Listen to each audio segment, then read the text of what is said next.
The progressive mindset is screwing up the world. That's a quote, that's the verdict from a Berkeley professor who's angry that the left is losing the political argument. No, this is not satire. It's in the British news source The Guardian. And wait until you find out why George Lakoff thinks that conservatives are shellacking progressives.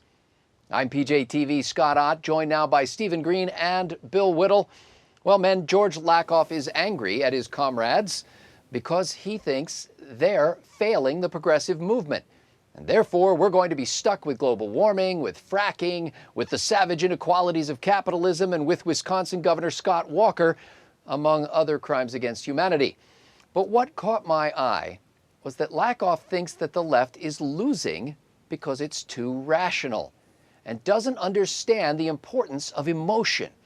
Even more stunning, Lakoff thinks that conservatives do understand this and that they're moving the mainstream to the right with a bold, authentic moral vision that connects with people's heartfelt values. Now, Stephen Green, is it possible that the left is really losing and losing by being too logical? Well, first off, just a quick correction. In no way is the Guardian not satire. So this whole thing might have been straight out of the Onion for all we know. No, you know, we are enduring right now the full implementation of Obamacare, which effectively nationalized, collectivized, whatever you want to call it, 1/6 of the American economy. Common Core, which is something else we're talking about this week, is collectivizing education and child rearing in this country. The left runs Hollywood and our popular culture, except for some very tiny outposts. They run the mainstream media. They're not losing. What they haven't done is gotten to that final end state where everything that isn't mandatory is forbidden, that they haven't reached that end state immediately. That, to them, total servitude, that we haven't reached it immediately, is why they think they're losing, and they're not. Liberty is losing, and we got to fight, and we got to win, and we got to get it back. Well, Lakoff says the problem with liberals is, and I quote, they don't understand their own moral system, or the other guys. They don't know what's at stake. They don't know about framing. They don't know about metaphors. They don't understand the extent to which emotion is rational, and they don't understand how vital emotion is. They try to hide their emotion. Now, Bill Whittle, for years, you've been saying much the same thing about the right. It looks like you and progressive leftist George Lakoff agree on the nature of the problem and even on the solution. You merely disagree on which side suffers from the problem. What do you think? Here's what I think, Scotty. I think if you drop a ball, an iron ball from a 6-foot altitude, it's going to fall at the same rate anywhere on the face of the earth, and this can be predicted with absolute certainty because that's called a fact. It's an absolute fact. It's external to my opinion. It exists in the real world. He says the conservatives are shellacking progressives. We're not shellacking progressives. Reality is shellacking progressives. It's the reality that's what's shellacking the progressives. The reason we don't have universal health care and carbon caps and bans on fracking is because none of these things make any economic sense, and you can't spin gravity. You can't spin the fundamentals of economics. You just can't. That's why they're getting shellacked. And he is a delusional guy. I mean, you can, in fact, get down to the basics on all these things and start to deal with these things point by point. But if he really is trying to say that the left is so rational and so deep and so philosophical, he said it at the beginning. He said they don't understand their own moral system or the other guys. They don't understand ours because they don't care to listen. They don't understand their own because they don't have one. When their entire philosophy is summed up in hope and change, it's not exactly what I would call an Antonin Scalia, Mark Levin, Thomas Sowell, Victor Davis Hanson kind of in-depth analysis of 7,000 years of human history. Hope and change. Duh. Well, Steve, Lakoff says that to liberals, I quote, a lot of conservative thinking seems like a failure of logic, end quote. For example, he says, we, conservatives, are against equal rights for women and we despise the poor, when in fact, working women could help eliminate poverty. Does the professor have a point here? I don't even know how to untangle this statement he's just made. I have no idea what he said because it is so illogical.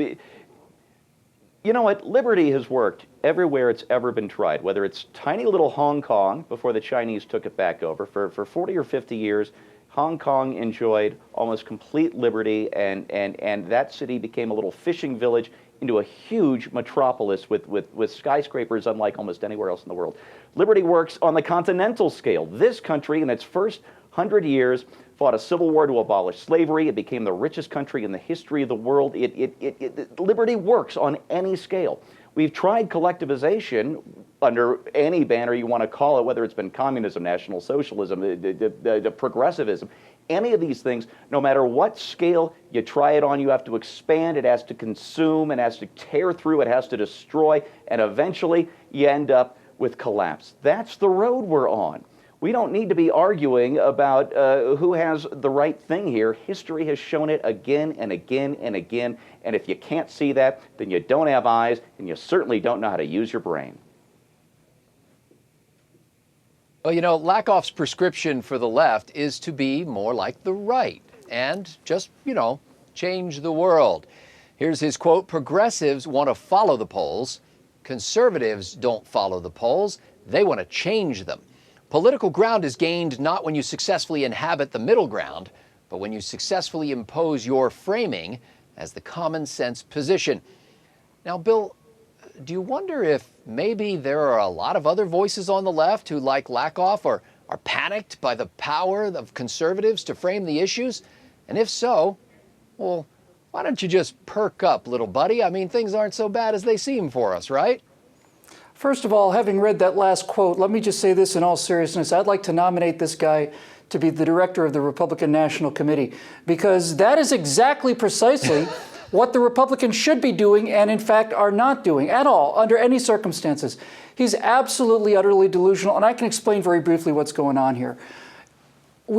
Steve talked about the failures of socialism and the mass murders and just the mediocrity, just the absolute poverty, the failures.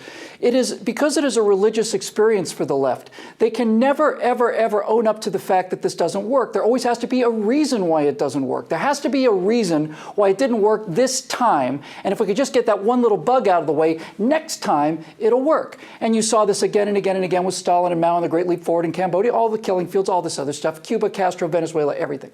Now, when you see Barack Obama at the last State of the Union address, and he's basically saying, I'm powerless to do anything, so I'm going to start using executive orders, it means he's failed. He's failed, Scott, and everybody on the left knows that he's failed. Obamacare, the signature achievement, the only achievement, is literally coming apart at the seams. So what do?